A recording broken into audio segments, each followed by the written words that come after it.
Chelsea FC, victime collatérale de la guerre. Voilà un sujet dont aujourd'hui on va débattre.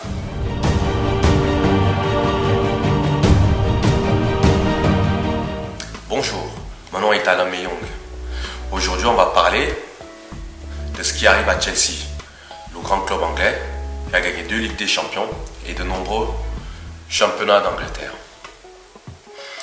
Donc, pourquoi aujourd'hui Chelsea se retrouve dans cette situation? C'est quoi la situation de Chelsea? C'est-à-dire, tout son argent est bloqué par rapport à son propriétaire Abramovich. Abramovich qui est arrivé à Chelsea en 2003. En Angleterre, Chelsea c'est un club lambda. C'était pas un des meilleurs clubs anglais. Aujourd'hui, on a fait un très grand club. Et pourquoi aujourd'hui il se retrouve dans la tourmente? Il se retrouve pratiquement à voyager en bus pour faire ses matchs et pratiquement ne plus avoir de l'argent pour quoi que ce soit. Qu'est-ce qui s'est passé? Juste, ce que je vais vous dire là, c'est... Après, je sais pas, c'est pas de la polémique inutile, mais c'est juste du factuel parce que moi, je le dis, je suis personne. Ce que j'aurais aimé, c'est que ça soit débattu dans des télés, dans les radios, avec des journalistes sportifs ou non, ou même politiques, parce que c'est une affaire politique. Qu'est-ce qu'on reproche à Chelsea aujourd'hui? C'est son propriétaire, d'avoir un propriétaire russe qui s'appelle Roman Abramovich. Et pourquoi aujourd'hui on lui reproche cet état de fait? Depuis 2003, on le sait que Abramovich, c'est un russe, c'est un oligarque russe qui a fait son argent en Russie par rapport à ses affaires. On le savait très bien d'où venait l'argent. On savait très bien que c'était quelqu'un qui était pas très loin du gouvernement russe. On a bien accepté qu'il investisse dans ce club, qu'il mette de l'argent, qu'il construise ce club. Pourquoi soudainement il se retrouve mis au banc? Pourquoi on n'essaye pas d'avoir une discussion profonde à ce sujet? Parce que moi je vais vous dire les choses comme je les vois. Je trouve que c'est scandaleux parce que c'est un russe ou quand bien même c'est un ami de Poutine, est-ce qu'il est responsable des agissements de son ami ou de même de son président? Non. Parce qu'on a tous des amis, on a tous des gens autour de nous qui ne font pas forcément ce qu'on nous veut. Nous, on ne dirige pas leur vie, on ne dirige pas leur façon de penser. Pourquoi il se retrouve poursuivi, geler ses avoirs, bloquer son club pratiquement, parce que son président fait la guerre à un autre pays? Est-ce qu'on a le droit de payer pour nos proches? Est-ce qu'on a le droit de payer pour nos fréquentations? Je ne pense pas que si un jour mon meilleur ami va tuer quelqu'un, je vais aller en prison avec lui. Mais je ne pense pas. Et pourquoi c'est le cas avec Roman Abramovich? Est-ce que c'est Roman Abramovich qui fait la politique de la Russie? La Russie a un président. Et c'est ce président qui décide de ce qu'il fait de la politique de son pays. Roman Abramovich, c'est un homme d'affaires. Quand bien même il est proche de Poutine, c'est pas un péché, c'est pas un tort d'être proche de Poutine. Pourquoi on n'en discute pas? Pourquoi on ne trouve pas ça anormal? Il n'y a que moi qui trouve ça anormal. Je pense pas, je pense qu'il y a beaucoup de gens qui trouvent ça anormal. Donc voilà, j'aimerais bien savoir pourquoi Chelsea se retrouve en difficulté aujourd'hui. Deuxième chose, quand on voit ça, moi par exemple, je suis rien.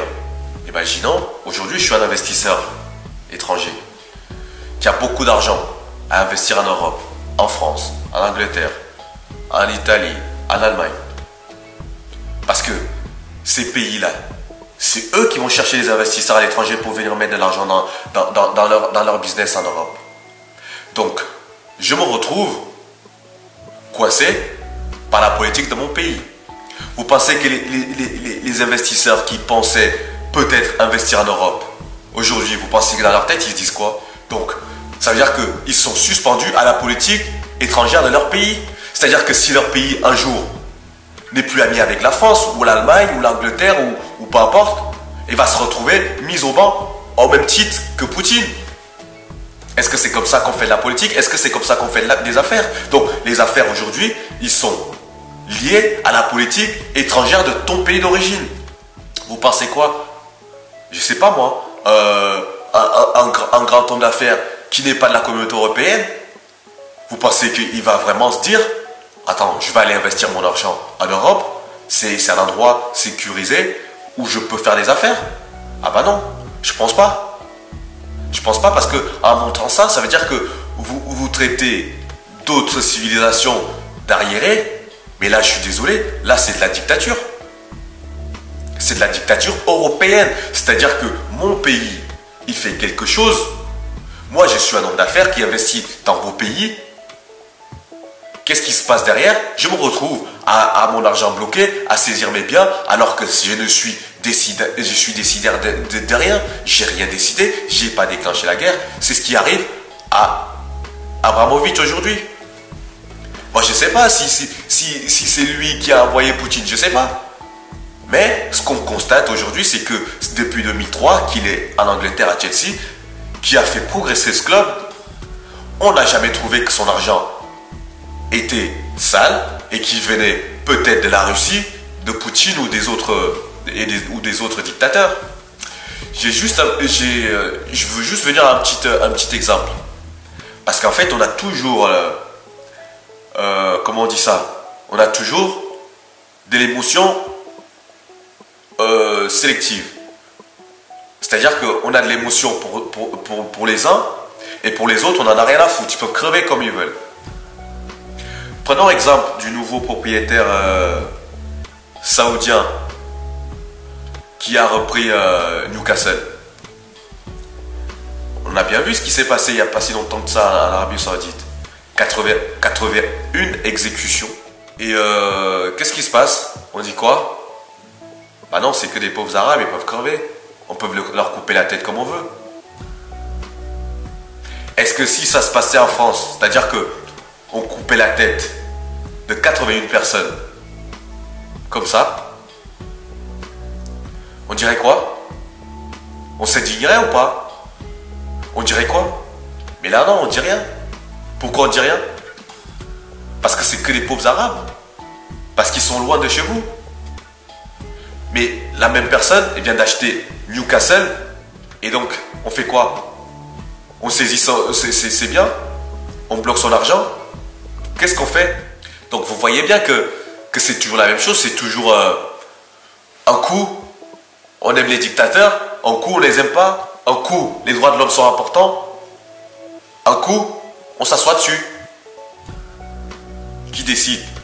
Comment c'est décidé qu'à ce moment-là, on va s'émouvoir et cette fois-ci, non, on ne va pas s'émouvoir, on va prendre l'argent quand même et on va fermer les yeux. Donc, pour finir, je ne vais pas faire très long sur cette vidéo. Ce que je vais dire, c'est juste que pour moi, c'est encore une fois la lâcheté des journalistes européens qui sont censés dénoncer ces états de fait. C'est encore une preuve que les gouvernements européens donnent des leçons à tout le monde, mais quand ça arrive chez eux, il n'y a plus grand monde. C'est-à-dire que quand ils sanctionnent quelqu'un pour les faits d'une autre personne, ça va, c'est normal. Alors que si ça avait été fait en Russie, ça avait été fait en Afrique, ça aurait été fait en Amérique ou en Asie, vous vous rendez compte, l'ingérence des États sur les hommes d'affaires. Les hommes d'affaires, ils n'ont pas le droit. On a bloqué leur argent parce qu'ils ne sont pas d'accord avec la politique en place. Parce que ça avait été inverse. C'est-à-dire que si Poutine avait bloqué les avoirs d'Abramovich parce qu'il était contre sa politique, qu'est-ce qu'on n'aurait pas entendu? On aurait entendu, Poutine, c'est bien encore la preuve que c'est un dictateur et que c'est quelqu'un de mauvais. Regardez, l'homme d'affaires Abramovich, il a dit clairement qu'il n'était pas d'accord avec lui, il se retrouve mis au banc par Poutine. Vous voyez que, en fait, quand on change juste de point de vue, on se retrouve tout de suite pas d'accord. Ou d'accord avec par rapport à où on se situe. Et ça, c'est toujours la même chose. le deux poids, deux mesures. On fait des leçons à gauche et à droite, on se réserve bien de les appliquer pour nous-mêmes. C'est comme RFI qui a été supprimé au Mali parce que les Maliens ont décidé que RFI propageait des fausses informations. Qu'est-ce qu'on n'a pas entendu? C'est de la dictature. Alors que quand la télé russe a été suspendue en France, on a dit quoi? C'est normal, parce que les Russes, ils veulent désinformer les Français. Donc, à un moment donné, c'est-à-dire que on est toujours sur le bon côté des choses. C'est-à-dire, à chaque fois que la pièce tombe, on est sûr d'avoir toujours juste. Hein. Ça, c'est un super jeu, ça. C'est-à-dire que on joue à pile ou face, je suis sûr que ça tombe pile, j'ai juste. Ça tombe face, j'ai juste. Voilà. C'est toujours la même chose. Quand c'est les autres, c'est des mauvais. Quand c'est nous, c'est normal. Voilà ce que je voulais dire. Je vous remercie de m'avoir écouté. Et je vous dis à très bientôt. Ciao.